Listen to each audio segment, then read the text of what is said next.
చింత చెట్టు తొర్రలోన చిలుక ఉన్నది,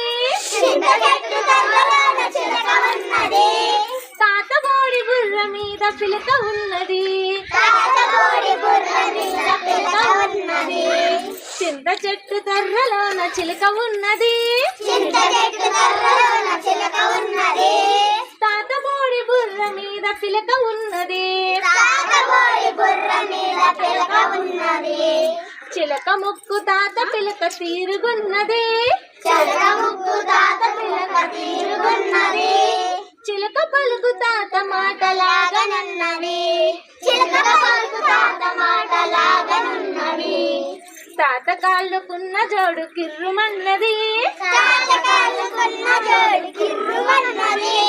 చింత దొర్రలోన చిలుక తుర్రుమన్నది. Very good.